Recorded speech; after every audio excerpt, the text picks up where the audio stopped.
Donald Trump has driven out yet another Republican for the most minor of brief disagreements, that being Senator Thom Tillis of North Carolina, who feuded with Trump in regards to the big dumb bill, and Trump announced that he wants to get rid of him. So now Tillis apparently is gonna be running for re-election, and all of that developed so fast.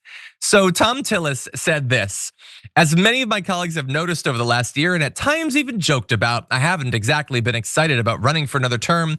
That is true, since the choice is between spending another 6 years navigating the political theater and partisan gridlock in Washington, or spending that time with the love of my life, Susan, our 2 children, 3 beautiful grandchildren, and the rest of our extended family back home. It's not a hard choice, and I will not be seeking re-election. And that is sad when you have a DC that's so full of this political theater and partisan gridlock, and you lose a guy like Thom Tillis, who's never been about that stuff. He's always just been a serious public advocate, trying to help out his constituent. No, he's a blowhard and a-hole like all of them. It's just he finally can't take it anymore, or he thought that he wasn't gonna win if he did run. Look, does he wanna spend time with his family? Sure, I'm sure he wants to spend time with his wife and his kids and his grandkids, and talk to them about how he's spent his entire career dooming them, taking away their rights, screwing them over economically. Those are gonna be fun conversations for him. But it is funny how little it took to get Trump to turn on him. He was like implying that the bill needed to change or whatever, and that was it. And so Trump was saying stuff like this on Truth Social: Thom Tillis has hurt the great people of North Carolina. Even on the catastrophic flooding, nothing was done to help until I took office. Then a miracle took place. Tillis is a talker and complainer, not a doer. He's even worse than Rand Fauci Paul. What are you talking about? I don't even understand how his brain works sometimes. Dude, stay on message. You're trying to destroy Thom Tillis right now. Then you start thinking about Rand Paul, and then you're thinking about Fauci. Can you try to ruin one person's life at a time? But anyway, this is an opportunity perhaps for the Democrats to take this seat. North Carolina is not a blue state by any means, but they have won some elections there over the past 10 years, so it is possible. But that said, who would they be running against if not Thom Tillis? Well, Lara Trump apparently is strongly considering a Senate bid. And I know what you're thinking. Wait, wasn't she considering a bid in Florida?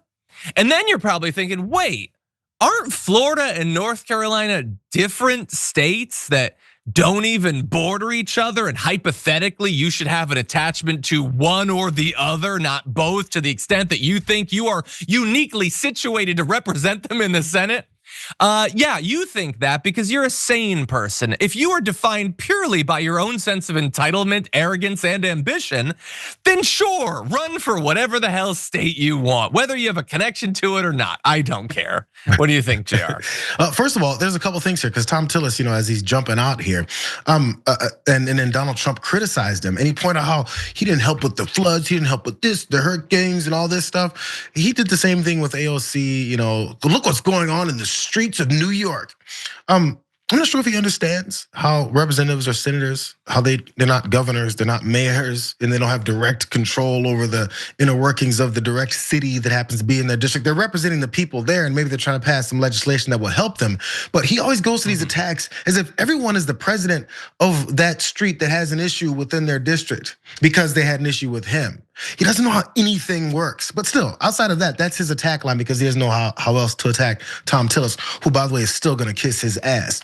Yeah. But that last line in Thom Tillis, really fast, I know we're jumping out here. Really fast, that last line in Thom Tillis's resignation speech was, I look forward to having the pure freedom to call the balls and strikes as I see fit, and representing the great people of North Carolina to the best of my ability. He's admitting there that previous to this, he had no ability to call balls and strikes with freedom. He had no ability to represent the people of North Carolina to the best of his ability, because he was too busy being a senator that's supposed to represent the people of North Carolina to the best of his ability, and maybe call balls and strikes as he sees fit.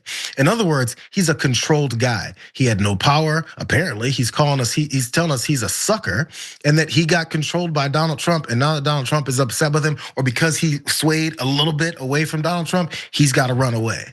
Yeah. These are the powerful people that run our country. I can't do anything until I resign.